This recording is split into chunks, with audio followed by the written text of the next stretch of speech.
मित्रों, हमारा भाग्य हमारे ही उन कर्मों का फल है जिन कर्मों को हमने अतीत में किया है। उसी तरह हम आज जो कर्म कर रहे हैं वो आने वाले कल को निर्धारित करेंगे। भाग्य में लिखा कोई नहीं मिटा सकता। दोस्तों, किसी की बुराई करना, चुगली करना, जलन और ईर्ष्या रखना, ये सब न केवल आपकी तरक्की को रोकते हैं बल्कि आपके जीवन पर गहरा असर भी डालते हैं। लेकिन क्या वास्तव में भाग्य में लिखा बदला जा सकता है? आज की इस सुंदर कहानी के माध्यम से हम जानेंगे कि जो कुछ भी हमारे जन्म से पहले निर्धारित हो चुका होता है, क्या उसे मिटाया या बदला जा सकता है। प्राचीन समय की बात है। एक गांव में हरि नाम का गरीब किसान रहता था। उसके परिवार में सिर्फ वह और उसकी पत्नी रहते थे। किसान के घर में बहुत समय के बाद एक लड़के का जन्म हुआ। किसान और उसकी पत्नी बहुत खुश थे। सभी आसपास के लोग किसान को बधाई देने के लिए आ रहे थे। एक दिन सुबह का वक्त था। तभी किसान के घर के बाहर से एक संत ने भिक्षा के लिए आवाज लगाई। किसान के घर में आज खुशी का दिन था, इसलिए उसने संत महाराज को अंदर बुला लिया और उन्हें बैठने के लिए कहा। जब संत महाराज बैठ गए तो किसान ने संत महाराज से कहा, महात्मा जी, हमारे घर में बहुत समय के बाद बच्चे का जन्म हुआ है, कृपया करके इसका नामकरण कर दीजिए।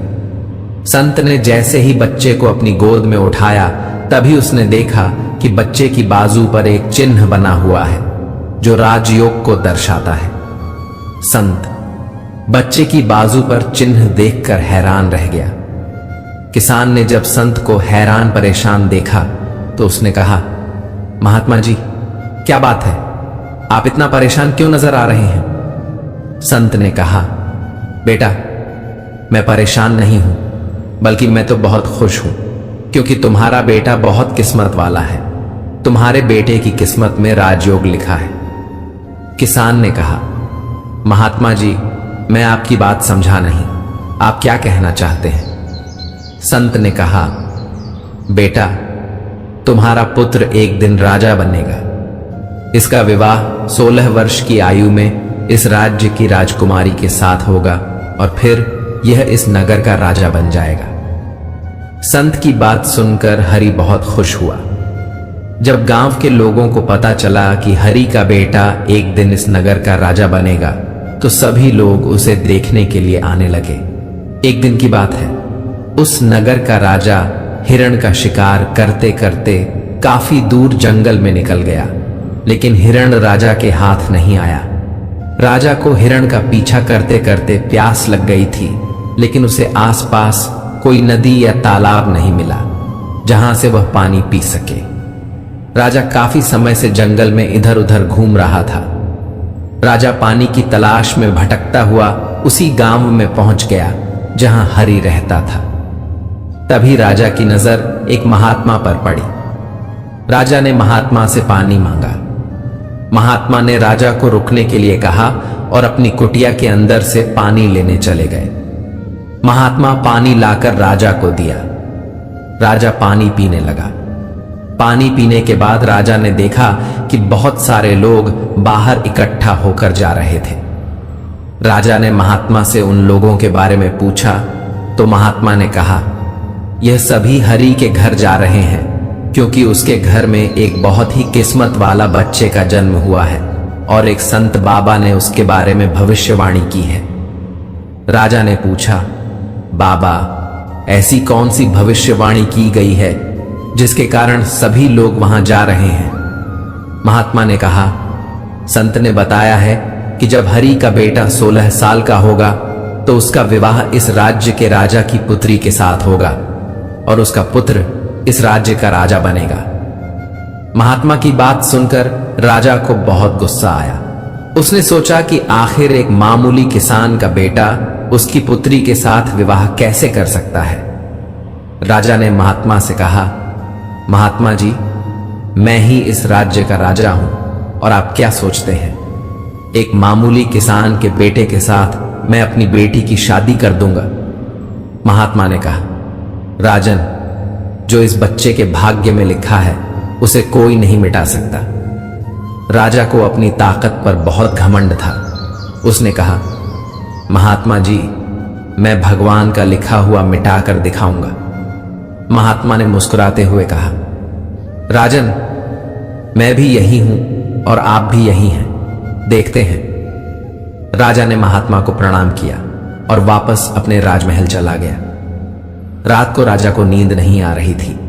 वह यही सोच रहा था कि किसी भी हालत में उस संत की भविष्यवाणी को सच नहीं होने देना है। अगले दिन राजा अपना वेश बदलकर हरि के गांव में पहुंचा। लोगों से पूछता पूछता राजा हरि के घर पहुंचा। राजा ने हरि के घर के बाहर जाकर उसे आवाज लगाई। हरि उसकी आवाज सुनकर घर से बाहर आया और पूछा, आप कौन हैं और किस लिए आए हैं? राजा ने कहा, मैं सेठ हूं और मेरा खुद का कपड़ों का व्यापार है। मैं पास के ही गांव में रहता हूं। मैंने लोगों से सुना है कि तुम्हारे घर में एक तकदीर वाला बच्चा जन्मा है और उसकी किस्मत में राजयोग लिखा हुआ है। हरि ने कहा, हां सेठ जी, आपने सही सुना है। राजा ने हरि से कहा, अगर तुम बुरा ना मानो तो एक बात कहूं? हरि ने कहा, हां सेठ जी, बोलो। राजा ने कहा, तुम अपना बच्चा मुझे दे दो।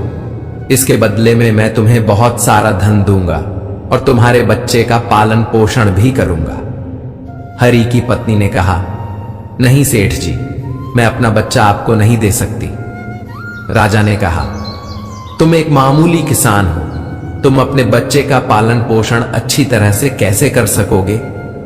हरि ने सेठ की बात सुनकर कहा, हां सेठ जी, आप ठीक कहते हो, हम इस बच्चे का पालन पोषण अच्छी तरह से नहीं कर सकेंगे।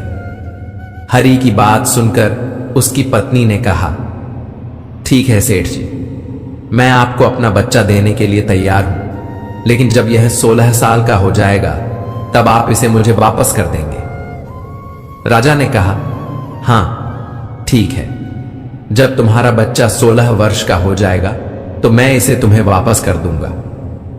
यह कहकर राजा ने बच्चे को ले लिया और वहां से चला गया। राजा अपने साथ बच्चे को लेकर एक नदी पर पहुंचा। राजा ने सोचा था कि वह बच्चे को नदी में छोड़ देगा और उसकी मृत्यु हो जाएगी, लेकिन बच्चे का मासूम चेहरा देखकर उसकी यह क्रूरता करने की हिम्मत नहीं हुई। बहुत सोचने के बाद राजा ने लकड़ी का एक संदूक लिया और बच्चे को संदूक में बंद करके पानी में बहा दिया। राजा ने सोचा कि संदूक गहरी नदी में जाकर अपने आप ही डूब जाएगा और यह बच्चा मर जाएगा। यह सोचकर राजा अब निश्चिंत होकर वापस राजमहल में चला गया कि अब यह बच्चा वापस नहीं आएगा और उसकी बेटी के साथ इसकी शादी भी नहीं होगी। मैंने भाग्य का लिखा हुआ मिटा दिया। राजा ने संतोष की सांस ली। उधर वह संदूक बहता हुआ एक नदी के किनारे पर पहुंचा, जहां एक धनवान सेठ सूर्य देवता को जल चढ़ा रहा था। सेठ ने जब संदूक को खोलकर देखा तो उसके अंदर एक बच्चे को देखकर वह हैरान हो गया। सेठ की कोई संतान नहीं थी। उसने उस बच्चे को अपने घर ले लिया। सेठ की पत्नी बच्चे को देखकर बहुत खुश हुई। उसने सेठ से पूछा, यह बच्चा किसका है? सेठ ने उसे बताया कि कैसे वह बच्चे को नदी में बहता हुआ मिला। सेठ और उसकी पत्नी ने बच्चे के लिए भगवान को हाथ जोड़कर धन्यवाद किया। अब वह बच्चा सेठ के घर में पलने लगा। सेठ ने उस लड़के का नाम प्रकाश रखा। धीरे धीरे 16 वर्ष बीत गए। प्रकाश बहुत ही समझदार और बुद्धिमान था। एक दिन प्रकाश को अध्यापक पढ़ा रहा था। अध्यापक जो कुछ भी पूछता प्रकाश तत्काल उसका जवाब दे देता। यह देखकर अध्यापक ने प्रकाश से कहा, तुम तो बहुत ही समझदार और ज्ञानी हो, तुम आगे चलकर बहुत बड़े आदमी बनोगे। अध्यापक प्रकाश की प्रशंसा कर ही रहा था कि तभी वहां से वही राजा गुजर रहा था जो किसी दूसरे राज्य में किसी काम से जा रहा था। राजा ने जब प्रकाश की तरफ देखा तो वहीं रुक गया। राजा ने प्रकाश से पूछा, बेटा तुम कौन हो, कहां रहते हो और तुम्हारे पिताजी का नाम क्या है? प्रकाश ने कहा, महाराज मैं सेठ मणिलाल का पुत्र हूं। यह पूछकर राजा वहां से चला गया। अपना कार्य करने के पश्चात जब राजा वापस आया तो वह सेठ मणिलाल के घर गया। उसने मणिलाल से कहा, तुम्हारा बेटा बहुत ही समझदार और बुद्धिमान है। सेठ मणिलाल ने राजा की बात सुनकर कहा, महाराज, मैं उसका असली पिता नहीं हूं। मैंने तो उसे सिर्फ पाला है, लेकिन वह मेरे लिए बेटे से भी बढ़कर है। राजा ने सेठ मणिलाल से पूछा, क्या यह लड़का आपका पुत्र नहीं है? तो फिर यह लड़का आपको कहां से मिला? सेठ मणिलाल ने राजा को सारी कहानी सुनाई कि कैसे उसे यह बच्चा बहते हुए पानी में एक संदूक से मिला था। जब राजा ने सेठ मणिलाल की बात सुनी तो वह चौंक गया। राजा समझ गया था कि यह बच्चा वही है जिसे उसने 16 साल पहले नदी में बहा दिया था। राजा और सेठ मणिलाल अभी बातें कर ही रहे थे कि वहां प्रकाश आ गया। राजा ने प्रकाश को देखा और सेठ मणिलाल से कहा, सेठ जी, मुझे आगे किसी काम से जाना है। अगर आप अपने बेटे के हाथों मेरी एक चिट्ठी महारानी तक पहुंचा दें तो मैं उसे सोने की 50 मोहरें दूंगा। प्रकाश ने यह सुनकर कहा, हां महाराज, क्यों नहीं, मैं आपकी चिट्ठी जरूर पहुंचा दूंगा। राजा ने चुपचाप एक संदेश लिखा, चिट्ठी के ऊपर मोहर लगाई और उसे प्रकाश को पकड़ा दिया। राजा ने कहा, बेटा, यह लो, इसे रानी तक पहुंचा देना। प्रकाश चिट्ठी लेकर चल पड़ा। प्रकाश चलते चलते घने जंगल से गुजर रहा था कि रास्ता भटक गया। रास्ता ढूंढते ढूंढते रात हो गई। वह रात गुजारने के लिए कोई जगह ढूंढने लगा। तभी उसकी नजर एक झोपड़ी पर पड़ी। प्रकाश ने सोचा, मैं रात यहीं बिता लेता हूं। यह सोचकर वह घोड़े से नीचे उतरा और झोपड़ी के अंदर चला गया। जब प्रकाश अंदर गया तो उसने देखा कि एक बूढ़ी औरत खाना बना रही थी। बूढ़ी औरत ने प्रकाश को देखा और पूछा, बेटा, तुम कौन हो और बिना इजाजत अंदर क्यों आए हो? प्रकाश ने बताया कि वह रास्ता भटक गया है और रात गुजारने के लिए वहां आया है। प्रकाश की बात सुनकर बूढ़ी औरत को उस पर दया आ गई, लेकिन फिर उसने कहा, बेटा, तुम्हारा यहां रुकना ठीक नहीं है, क्योंकि यह डाकुओं का अड्डा है। कुछ ही देर में डाकू आने वाले हैं। यदि उन्होंने तुम्हें यहां देख लिया तो तुम्हारे लिए परेशानी खड़ी हो जाएगी। प्रकाश ने कहा, लेकिन माता जी, इतनी भयानक रात में मैं कहीं और जा भी नहीं सकता। अगर मैं बाहर गया तो जंगली जानवर मुझे खा जाएंगे। इससे अच्छा है कि मैं यहां कोने में जाकर लेट जाता हूं। यह कहकर प्रकाश कोने में जाकर लेट गया। कुछ समय बाद डाकू अपने ठिकाने पर लौट आए। डाकुओं ने जब घोड़े को बाहर देखा तो बूढ़ी माता से उसके बारे में पूछा। बूढ़ी माता ने कहा, इसका नाम प्रकाश है। यह बहुत ही नेक दिल बच्चा है और राजा के काम से राजमहल जा रहा है। जब डाकुओं ने यह सुना तो उन्हें कुछ संदेह हुआ। वे राजा की हरकतों के बारे में जानते थे। उन्होंने प्रकाश की जेब से चिट्ठी निकाली और उसे पढ़ने लगे। जैसे ही डाकुओं ने वह चिट्ठी पढ़ी तो वे सब समझ गए। बूढ़ी माता ने उनसे पूछा, चिट्ठी में क्या लिखा है? एक डाकू ने बताया, चिट्ठी में लिखा है कि जैसे ही यह लड़का तुम्हारे पास पहुंचे, इसे उसी समय मरवा कर कहीं दूर दफना देना। यह काम मेरे राजमहल पहुंचने से पहले हो जाना चाहिए। बूढ़ी माता ने जब यह सुना तो बोली, यह राजा कितना दुष्ट है। जिसके हाथों चिट्ठी भिजवा रहा है उसी को मरवाने का आदेश भी दे रहा है। यह सोचकर बूढ़ी माता ने फैसला किया कि उसे इस मासूम लड़के को बचाना चाहिए। उसने डाकुओं से कहा और फिर डाकुओं ने दूसरी चिट्ठी लिखकर असली चिट्ठी से बदल दी और उसे वापस प्रकाश की जेब में रख दिया। इसके बाद डाकू वहां से चले गए। सुबह होते ही प्रकाश उठा और बूढ़ी माता को धन्यवाद देकर वहां से चला गया। कुछ समय बाद प्रकाश राजमहल पहुंच गया और उसने चिट्ठी महारानी को दे दी। महारानी ने चिट्ठी पढ़ी तो उसमें लिखा था, यह लड़का बहुत ही बुद्धिमान और ज्ञानी है। यह राजकुमारी से विवाह करने लायक है। इसलिए मेरे आने से पहले ही तुम इसका विवाह राजकुमारी से कर दो। महारानी सोचने लगी कि आखिर ऐसे कैसे महाराज किसी अनजान युवक से राजकुमारी का विवाह कर सकते हैं। लेकिन फिर उसने देखा कि चिट्ठी पर राजा की मोहर लगी हुई थी, इसलिए यह लड़का झूठ नहीं बोल सकता। यह सोचकर महारानी ने राजकुमारी का विवाह उस युवक से कर दिया। कुछ दिनों बाद जब राजा वापस आया तो उसे पता चला कि उसकी पुत्री का विवाह उसी युवक से हो गया है। यह सुनते ही राजा गुस्से से आग बबूला हो गया और उसने महारानी से पूछा, तुमने यह सब क्यों किया? तब महारानी ने बताया, महाराज, जैसा कि आपने चिट्ठी में लिखा था मैंने वैसा ही किया है। राजा ने महारानी से चिट्ठी दिखाने के लिए कहा। जब महारानी ने चिट्ठी दिखाई तो राजा ने उसमें कुछ और ही लिखा पाया।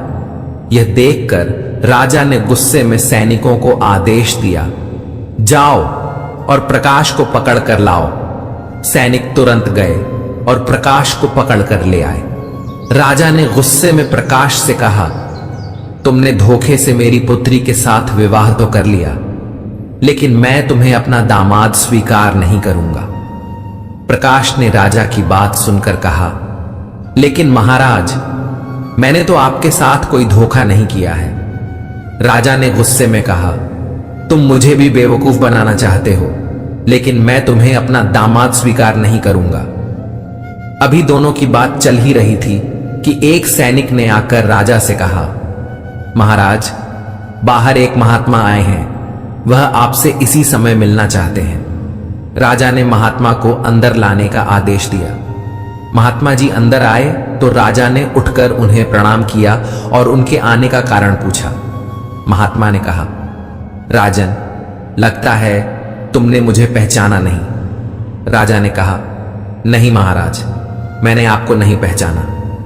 महात्मा ने मुस्कुराते हुए कहा, राजन, मैं वही हूं जिसे तुम आज से 16 वर्ष पहले भाग्य का लिखा मिटाने की बात कहकर आए थे। जैसे ही महात्मा ने यह बात कही, राजा एकदम चौंक गया।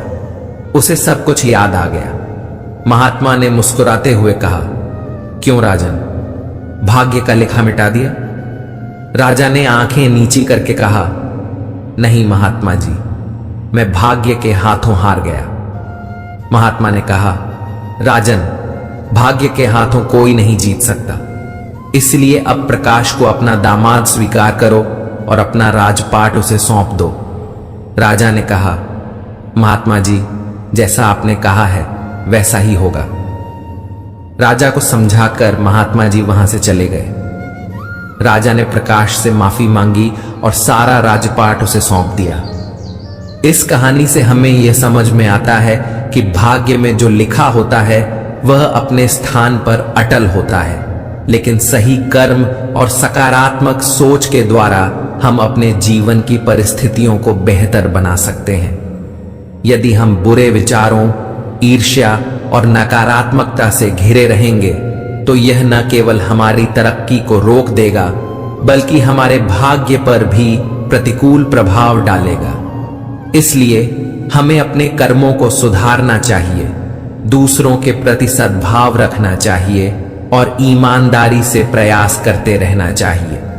भाग्य से ज्यादा महत्वपूर्ण हमारे कर्म हैं, क्योंकि सही कर्म ही हमें जीवन में सच्ची सफलता और शांति दिला सकते हैं। श्री कृष्ण कहते हैं, जो इंसान अच्छे विचारों और अच्छे संस्कारों को पकड़ लेता है उसे हाथ में माला पकड़ने की जरूरत नहीं पड़ती। बीते हुए कल का अफसोस और आने वाले कल की चिंता, ये दो ऐसे चोर हैं जो हमारे आज की खूबसूरती को चुरा लेते हैं। जीना है तो कर्ण की तरह जियो, जिसका भी साथ दो, खुलेआम दो। विरोधी कहलाओगे, धोखेबाज नहीं। अकेलापन कोई कष्ट नहीं, बल्कि एक अवसर है बिना रुकावट के एक दिशा में सदैव बढ़ते रहना।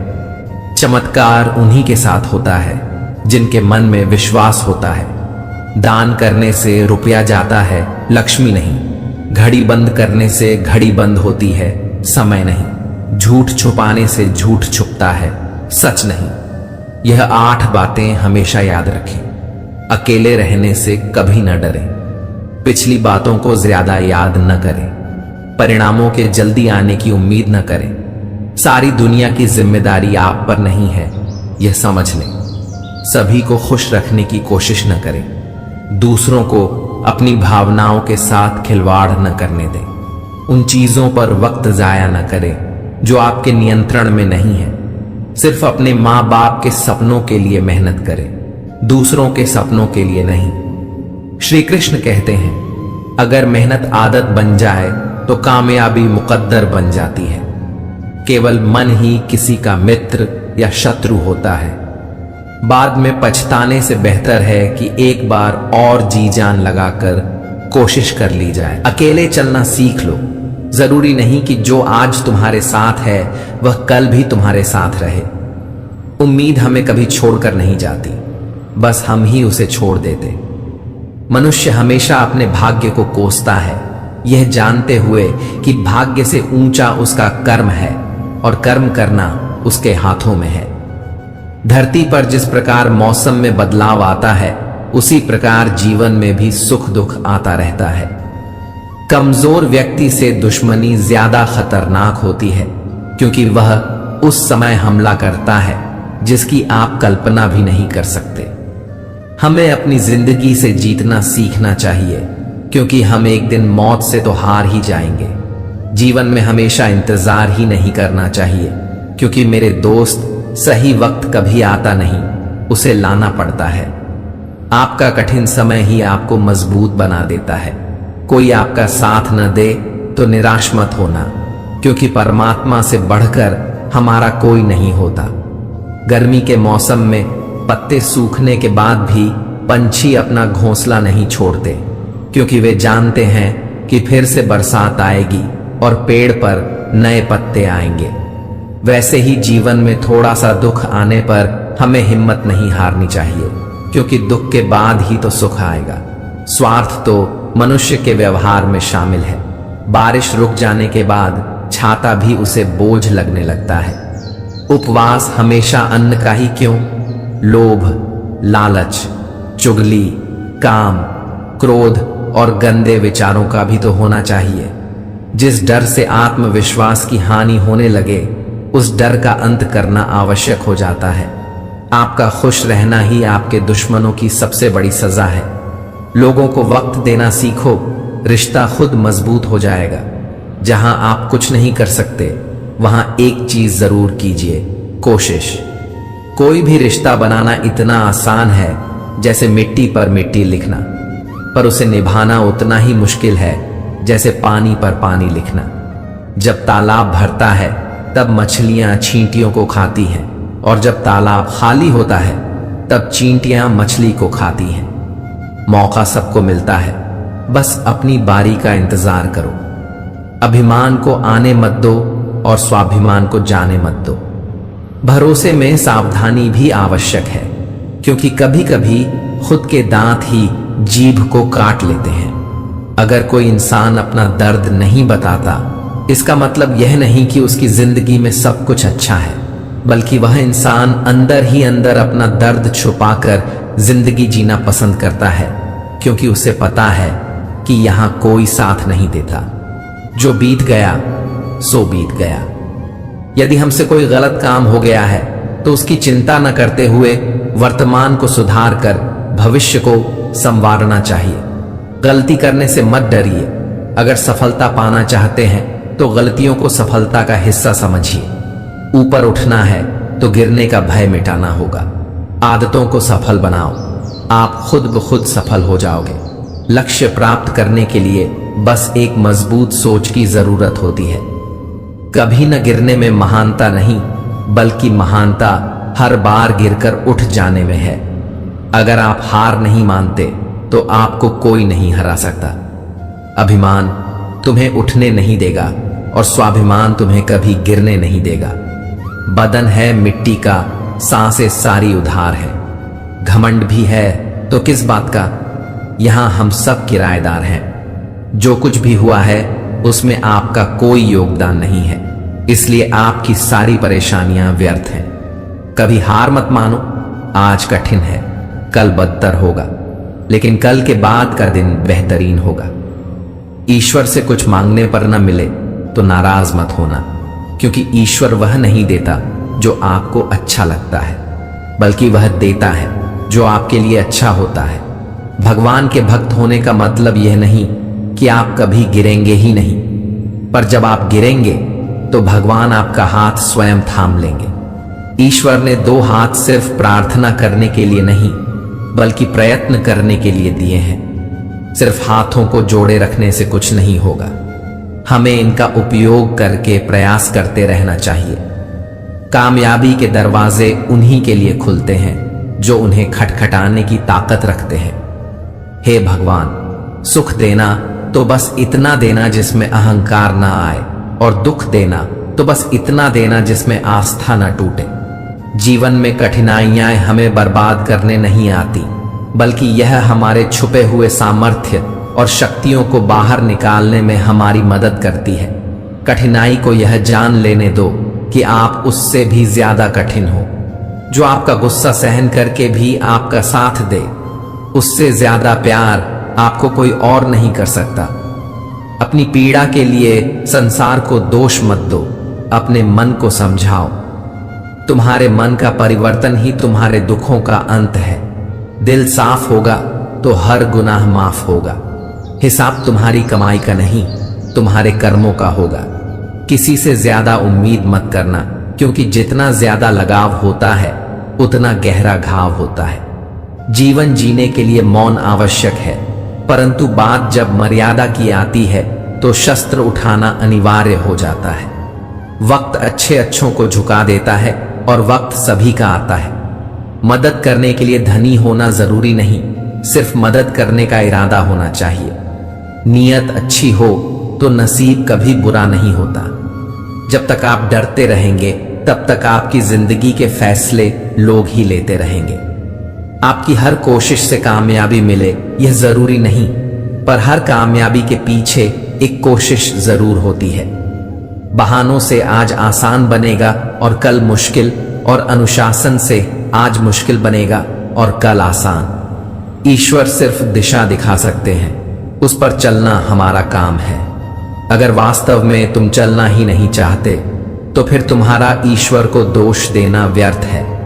आपका परिवार कितना अमीर है यह मायने नहीं रखता, सिर्फ यही मायने रखता है कि आपका परिवार कितना खुश है।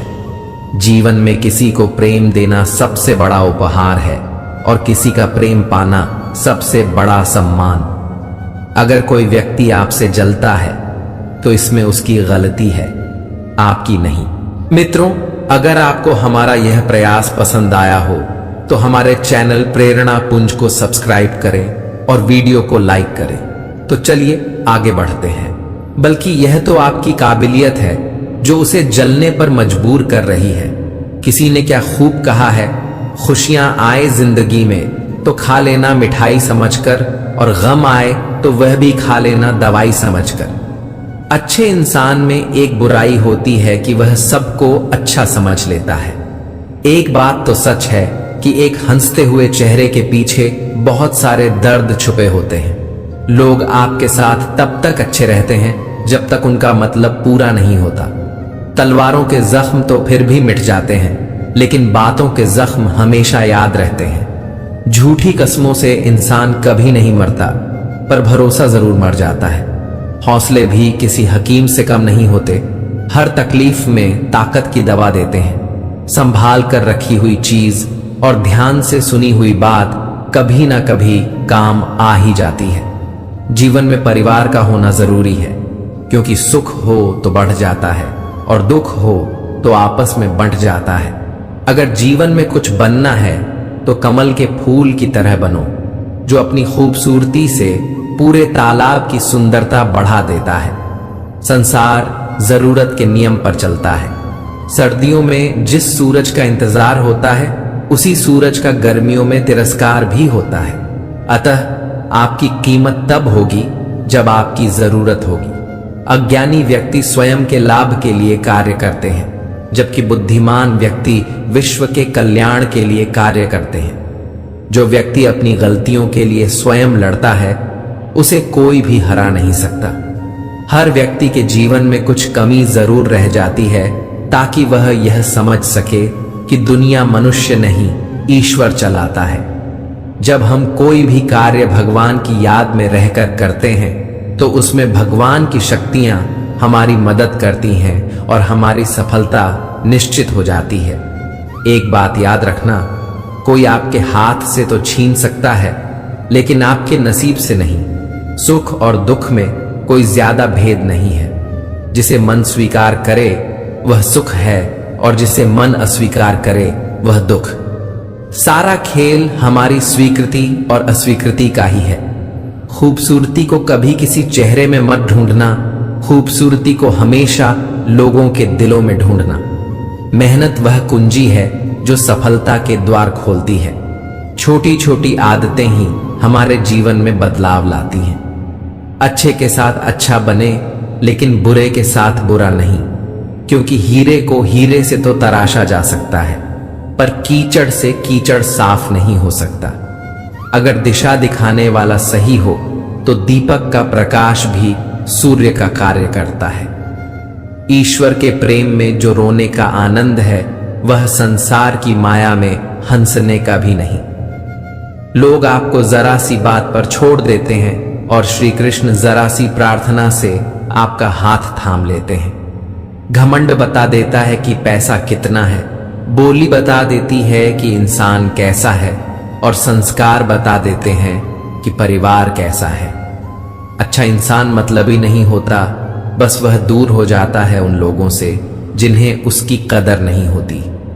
किसी को देने के लिए सबसे अच्छा तोहफा यह है कि उसकी भावनाओं को समझना और उसे सम्मान देना। चीजों की कीमत मिलने से पहले होती है और इंसान की कीमत खो देने के बाद। यदि आप अपने समय की कीमत नहीं समझोगे तो लोग भी आपकी कीमत नहीं समझेंगे।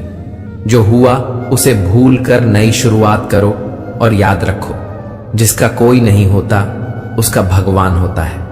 किस्मत धोखा नहीं देती।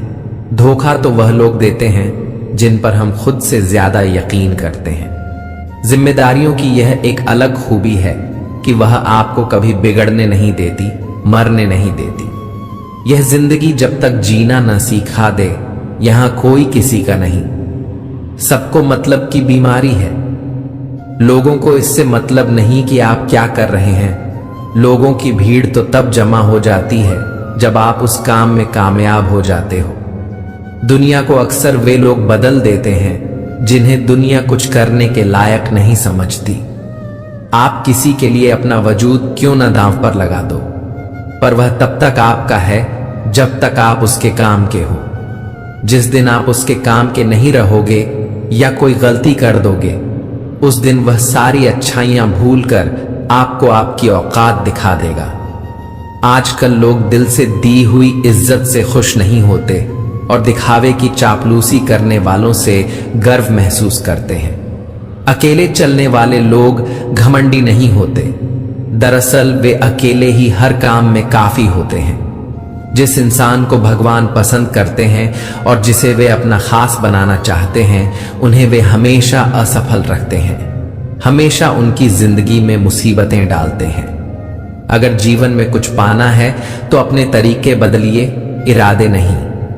दरिया बनकर किसी को डुबाने से अच्छा है कि आप जरिया बनकर किसी को बचाएं। जब कोई आपकी नकल करने लगे तो समझ लीजिए आप सफल हो रहे हैं। गुस्सा एक ऐसी चीज है जो दूसरों का नुकसान करे या न करे, लेकिन खुद को नुकसान जरूर पहुंचाएगा। कर्म का फल सीधा और साफ है। जो अच्छा करे उसका अच्छा होगा और जो बुरा करे उसका बुरा। किसी के भरोसे में इतने अंधे भी न हो जाओ कि सामने वाले का रंग ही न दिखाई दे। जीवन में अहमियत सबको दो। जो अच्छे होंगे वे खुशी देंगे और जो बुरे होंगे वे सबक देंगे। संघर्ष तो सबके जीवन में है। कोई निखर जाता है तो कोई बिखर जाता है। जीवन भर के अच्छे काम आपकी तारीफ नहीं करेंगे, मगर एक छोटा सा बुरा काम आपको जीवन भर के लिए बदनाम कर देगा। गलतियां जीवन का एक हिस्सा होती हैं, लेकिन इन्हें स्वीकार करने का साहस बहुत कम लोगों में होता है। हंसता हुआ मन और हंसता हुआ चेहरा, यही जीवन की सच्ची संपत्ति है। जो दूसरों को धोखा देना चाहते हैं, वास्तव में वे अपने आप को ही धोखा देते हैं। जो छोटी छोटी बातों पर रोते हैं, वे कमजोर नहीं होते, बल्कि दिल के सच्चे होते हैं। भगवान के भरोसे मत बैठिए, क्या पता भगवान भी आपके भरोसे बैठा हो। श्री कृष्ण कहते हैं, मनुष्य अपने जीवन को सरलता से जी सकता है, पर फिर भी वह कभी सरल जीवन जी नहीं सकता। वह हमेशा चिंताओं में पड़ता है, चिंता से बाहर निकलने के लिए चिंता करता है। उसकी सबसे बड़ी चिंता उसका जीवन नहीं है, यह जीवन को बचा लेना चाहता है। वह आने वाले समय से भयभीत रहता है और गुजरे हुए समय में खोया रहता है। वह हमेशा स्वर्ग की तैयारी करता रहता है, उसे नरक से डर लगता है। वह जीवन को जानना नहीं चाहता, जीवन को पहचानना ही नहीं चाहता। वह हमेशा मृत्यु को जानना चाहता है। उसने अब भी जीवन को जाना नहीं है और मृत्यु को जानने की कोशिश करता रहता है। इसलिए वह कभी खुद से कुछ करना नहीं चाहता, केवल सुनी सुनाई बातों पर विश्वास करता चला जाता है। इसी कारण वह न तो अनमोल जीवन को सही तरीके से जी पाता है और न ही मृत्यु को गले लगा पाता है। अच्छे कर्म करने के बावजूद भी लोग केवल आपकी बुराइयां ही याद रखेंगे। इसीलिए लोग क्या कहते हैं, इस बात पर ध्यान मत दो, अपने कार्य करते रहो। जब बुरे दिन आते हैं तो इंसान घबरा जाता है और इंसान चाहकर भी सही निर्णय नहीं ले पाता। इसीलिए कहा जाता है, इंसान बुरा नहीं होता, उसका वक्त बुरा होता है। भाग्य से जितना अधिक उम्मीद करेंगे, वह उतना ही निराश करेगा। जब इंसान का अच्छा वक्त आता है तो वह भूलने वाली चीजों में सबसे पहले अपनी औकात भूल जाता है।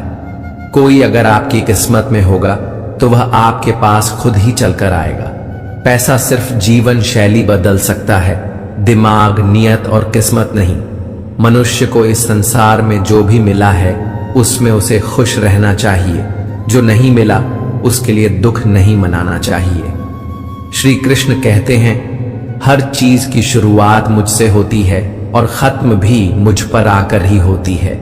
संबंध परमात्मा से अच्छे बना लो, तुम्हें किसी की जरूरत नहीं पड़ेगी, तुम खुद सबकी जरूरत बन जाओगे। श्री कृष्ण से कितना कुछ छूटा, पहले मां छूटी, फिर पिता छूटे, जो नंद किशोर मिले थे वह भी छूटे, संग साथी भी छूटे, राधा भी छूटी, गोकुल छूटा और मथुरा भी छूटा। श्री कृष्ण से जीवन भर कुछ न कुछ छूटता ही रहा। बस जो नहीं छूटा वह था देवत्व, चेहरे की मुस्कान और सकारात्मकता। श्री कृष्ण दुखी नहीं, उत्सुकता के प्रतीक थे। सब कुछ छूटने पर भी कैसे खुश रहा जा सकता है और हर परिस्थिति में मुस्कुराया जा सकता है, यह श्री कृष्ण से अच्छा कोई नहीं सिखा सकता। इसलिए हमेशा खुश रहें, सदा मुस्कुराते रहें। जीवन में हमेशा उन लोगों को पसंद करो जो चेहरे से नहीं, दिल से खूबसूरत हो। शक्ति दिखाने के लिए ज्ञान का होना जरूरी है, उसी तरह सम्मान पाने के लिए अच्छे चरित्र का होना जरूरी है। रिश्ता वही खास होता है जिसमें कोई दिखावा नहीं होता। किस्मत भी राजा उन्हीं को बनाती है जिनमें कुछ करने का हौसला होता है। उन लोगों से हमेशा दूर रहो जो आप में कोई न कोई कमी निकालते रहते हैं। प्रयास करने वाला इंसान एक दो बार ही गिरता है, लेकिन प्रयास न करने वाला इंसान जीवन भर गिरता रहता है। जिंदगी में सारा झगड़ा ख्वाहिशों का है, ना तो किसी को गम चाहिए और ना किसी को कम चाहिए। कोई कितना भी बोले, अपने आप को शांत रखो, क्योंकि धूप कितनी भी तेज हो समुद्र को सूखा नहीं सकती। यकीन करो, जो तुम्हें भूल चुका है वह भी याद करेगा। बस उसके मतलब के दिन तो आने दो। आप अपने शब्दों को चाहे कितनी भी समझदारी से बोलिए, लेकिन सुनने वाला अपनी योग्यता और अपने मन के विचारों के अनुसार उसका मतलब निकालता है। भगवान से जब भी मांगो तो भगवान को ही मांगो, क्योंकि जब भगवान तुम्हारे होंगे तो सब तुम्हारा होगा। जब भगवान हमारे साथ होते हैं तब सब कुछ स्वाभाविक रूप से हमारे पास आ जाता है। जीवन का असली सुख भगवान की कृपा और उनके साथ में ही है। इसलिए हमें अपनी सारी इच्छाओं और कामनाओं को भगवान के प्रति समर्पित कर देना चाहिए। दिल में अगर संतोष हो तो जहां भी जाओगे खुश रहोगे, लेकिन अगर दिल में संतोष नहीं तो कभी भी खुश नहीं रह सकते। जो व्यक्ति शक्ति न होते हुए भी मन से हार नहीं मानता, उसको दुनिया की कोई भी ताकत हरा नहीं सकती। जो मेहनत पर भरोसा करते हैं वे किस्मत की बात कभी नहीं करते। यह सोचकर ही कठिनाइयों से लड़ते रहो कि धूप चाहे कितनी भी तेज हो, वह समुद्र को सुखा नहीं सकती। बदलना तय है हर चीज का इस संसार में, बस कर्म अच्छे करें। किसी का जीवन बदलेगा, किसी का दिल बदलेगा तो किसी के दिन बदलेंगे। जिन लोगों को अपना लक्ष्य पता होता है वे लोगों की बातों पर इतना ध्यान नहीं देते और निरंतर अपने काम में लगे रहते हैं और अपने लक्ष्य को पा लेते हैं। जबकि जो लोग दूसरों की बातों में आ जाते हैं वे दूसरों का नुकसान तो करते ही हैं, अपना भी नुकसान कर बैठते हैं। अपनी खुशी को दूसरों पर निर्भर करना बंद कर दो, नहीं तो हमेशा दूसरों के गुलाम बने रहोगे। गरीब रहोगे तो कोई ध्यान नहीं देगा, मेहनत करोगे तो सब हंसेंगे और कामयाब होंगे तो सब जलेंगे। हर काम की नई शुरुआत हमें भयभीत करती है, पर याद रखना सफलता हमें मुश्किलों को पार करने के बाद ही दिखती है। अपनी लगन, धैर्य, हिम्मत और सकारात्मक विचारों के सहारे इंसान अनेक विकट परिस्थितियों से भी सफलतापूर्वक बाहर आ सकता है। ईश्वर तब खुश होते हैं जब देखते हैं कि दुखों के बावजूद भी इंसान उस पर विश्वास रख रहा है, और यकीन मानिए वह आपके हर विश्वास की कीमत समय आने पर जरूर देते हैं। अगर आप दुख पर ध्यान देंगे तो हमेशा दुखी रहेंगे और सुख पर ध्यान देंगे तो सुखी रहेंगे। आप जिस चीज पर ध्यान देंगे वह चीज सक्रिय हो जाएगी और आपके जीवन में तुरंत प्रवेश करना शुरू कर देगी। यही कुदरत का नियम है। कुछ लोग अपनी अकड़ की वजह से कीमती रिश्ते खो देते हैं और कुछ लोग रिश्ते बचाते बचाते अपनी कद्र खो देते हैं। किसी को कुछ कहने से पहले एक बार यह जरूर सोच लेना चाहिए कि अगर वही शब्द कोई आपसे कहे तो आपको कैसा लगेगा। दुनिया में कुछ इंसान ऐसे होते हैं जिन्हें आप चाहे कितना भी मान सम्मान दो, फिर भी वे आपको धोखा ही देते हैं, क्योंकि आप लोगों की फितरत कभी नहीं बदल सकते। अपनाना भी सीखो और ठुकराना भी सीखो। जहां पर इज्जत नहीं वहां से उठकर जाना भी सीखो। पत्थर भले ही आखिरी चोट से टूटता है, परंतु पहली चोट कभी व्यर्थ नहीं होती। इसलिए किसी का वर्तमान देखकर उसका मजाक नहीं उड़ाना चाहिए, क्योंकि समय बदलता रहता है। समय के साथ कर्म बदलते रहते हैं और कर्मों से भाग्य बदलता रहता है। समय में इतनी ताकत होती है कि वह किसी की भी किस्मत कभी भी पलट सकता है। किसी के साथ बुरा करना वह कर्ज है जो भगवान आपको दोगुना करके वापस देता है, वह भी ब्याज के साथ। जन्म के समय नाम नहीं होता, मात्र सांसें होती हैं, और मृत्यु के समय नाम तो होता है पर सांसें नहीं होती। इन्हीं सांसों और नाम के बीच की कहानी को हम जीवन कहते हैं। कुछ लोगों को भगवान खुद हमसे दूर कर देते हैं ताकि वे हमारी जिंदगी खराब न कर सके। किसी की भूल पर नाराज होने से पहले अपनी 10 भूलों को भी गिन लेना चाहिए। मेरी गलतियां मुझसे कहो, ना कि दूसरों से, क्योंकि उसे सुधारना मुझे है, उनको नहीं। शरीर से कोई सुंदर नहीं होता, सुंदर होते हैं व्यक्ति के कर्म, उसकी वाणी, उसका व्यवहार, उसके संस्कार और उसका चरित्र। जिसके जीवन में यह सब है वही इंसान दुनिया का सबसे सुंदर शख्स है। श्री कृष्ण कहते हैं, अपमान का बदला लड़ाई करके नहीं, सामने वाले से अधिक सफल होकर लिया जाता है। इंसान हमेशा तकलीफ में कुछ सीखता है, खुशी में तो वह पिछले सबक भी भूल जाता है। परिवर्तन ही संसार का नियम है।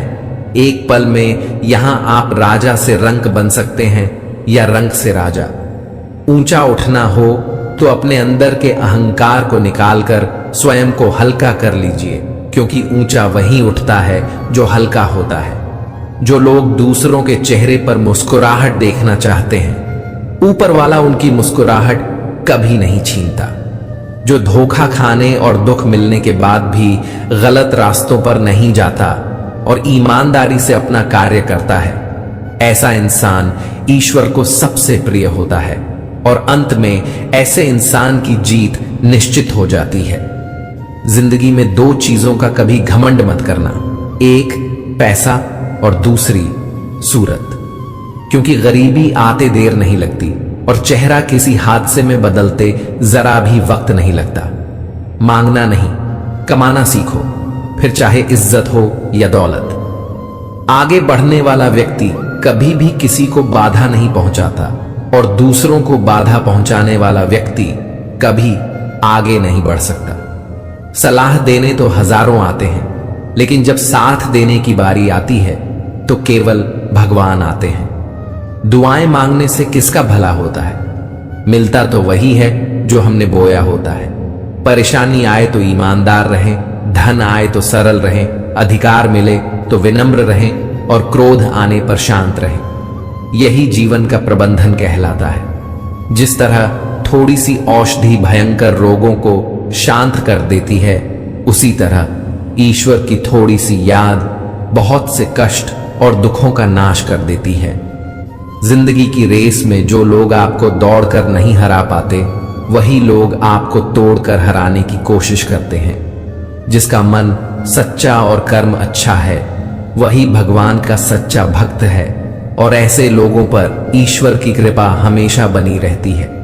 किसी पर आप इतना भी निर्भर मत बनिए कि अगर वह चले जाए तो आप बुरी तरह टूट जाएं। यह एक निश्चित बात है कि आप काम खत्म नहीं कर सकते अगर आप काम को शुरू ही नहीं करेंगे। किसी भी काम का सबसे कठिन हिस्सा काम को शुरू करना है। जीवन में कभी किसी से अपनी तुलना मत करना। आप जैसे हैं सर्वश्रेष्ठ हैं। जिसने अपने आप को वश में कर लिया, उसकी जीत को देवता भी हार में नहीं बदल सकते। रात भर गहरी नींद का आना इतना भी आसान नहीं है। उसके लिए दिन भर ईमानदारी से जीना पड़ता है। भगवान के फैसले पर कभी शक मत करना। अगर सजा मिल रही है तो गलती भी अवश्य ही होगी। व्यर्थ की चिंता एक रोग के समान है जो आपकी आत्मीय शक्ति को हमेशा नष्ट करती है।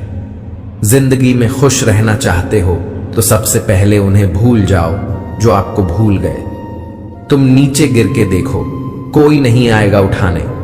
तुम जरा उड़कर तो देखो, सब आएंगे गिराने। हृदय से जो दिया जा सकता है वह हाथों से नहीं, और जो मौन से कहा जा सकता है वह शब्दों से नहीं। किसी इंसान के आज को देखकर उसके भविष्य का मजाक मत उड़ाओ, क्योंकि समय में इतनी शक्ति है कि वह कोयले को धीरे धीरे हीरे में बदल देता है। जो तुमसे तंग आ जाए उसे छोड़ दो, क्योंकि बोझ बन जाने से याद बनना बेहतर है। धैर्य रखने वाला इंसान अपनी इच्छा अनुसार सब कुछ प्राप्त कर सकता है। जीवन में त्याग के बिना कुछ भी पाना आसान नहीं। एक सांस लेने के लिए भी पहली सांस छोड़नी पड़ती है। टूटी हुई चीजें सबसे ज्यादा तकलीफ देती हैं, जैसे भरोसा, दिल, नींद और सबसे उम्मीद। कहते हैं कि जिंदगी का आखिरी ठिकाना ईश्वर का घर है, तो कुछ अच्छा कर ले मुसाफिर। किसी के घर खाली हाथ नहीं जाते। भगवान से कुछ मांगना है तो अपनी मां के सपने पूरे होने की दुआ मांगना। रास्ते सही होना चाहिए, क्योंकि कभी कभी मंजिल रास्तों में भी मिल जाती है।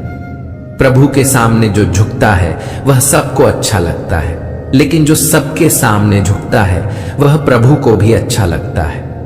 भगवान से कभी निराश मत होना और संसार से कभी आशा मत रखना। श्रद्धा का मतलब है आत्मविश्वास, और आत्मविश्वास का मतलब है ईश्वर में विश्वास। गलतियां कीजिए, वह तो सबसे होती है, पर कभी किसी के साथ गलत मत कीजिए। अकेले खड़े रहने का साहस रखो, क्योंकि दुनिया ज्ञान रोज देती है, लेकिन साथ कभी नहीं देती। इस दुनिया में जहां लोग थोड़ी सी मुश्किलों से हार मान लेते हैं, वहां अगर आप जरा सी भी हिम्मत दिखाओ तो जीत आपकी ही होगी। भगवान कहते हैं, दिल खोलकर सांस लो, अंदर ही अंदर घुटने की कोशिश मत करो। कुछ बातें मुझ पर छोड़ दो, सब कुछ खुद सुलझाने की कोशिश मत करो। समझ ज्ञान से अधिक गहरी है। जैसे आपको जानने वाले बहुत होंगे, लेकिन कुछ ही होंगे जो आपको समझते हैं। इतना कमजोर मत बनो कि कोई भी आपको तोड़ सके, बल्कि इतना मजबूत बनो कि आपको तोड़ने वाला खुद ही टूट जाए।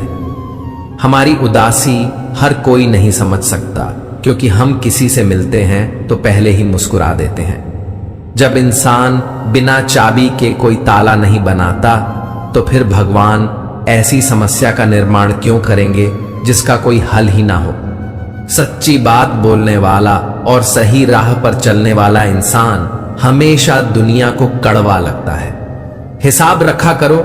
आजकल लोग बड़ी जल्दी पूछ लेते हैं कि तुमने मेरे लिए किया ही क्या है। समय इंसान को सफल नहीं बनाता, पर समय का सही इस्तेमाल इंसान को जरूर सफल बनाता है। इंसान को इंसान धोखा नहीं देते, इंसान को इंसान से लगाई हुई उम्मीद धोखा देती है। समस्याएं हमारे जीवन में बिना किसी वजह के नहीं आती। उनका आना एक इशारा है कि हमें अपने जीवन में कुछ बदलना है। जिंदगी में कितने भी दुख आ जाएं, कभी उनसे भागना मत, क्योंकि जितनी भी कोशिश कर लो, मुसीबतें आपका पीछा कभी नहीं छोड़ेंगी। इसीलिए मुसीबतों का डट कर सामना करो। श्री कृष्ण कहते हैं, अपनी पीड़ा के लिए संसार को दोष मत दीजिए, अपने मन को समझाओ। तुम्हारे मन का परिवर्तन ही तुम्हारे दुखों का अंत है। उस इंसान से कभी झूठ मत बोलिए जिसे आपके झूठ पर भी विश्वास हो। किसी भी व्यक्ति से अत्यधिक लगाव हानिकारक है, क्योंकि लगाव उम्मीद की ओर ले जाता है और उम्मीद दुख का कारण बनती है। जिसकी फितरत हमें बदलने वाली हो, वह कभी किसी का नहीं हो सकता।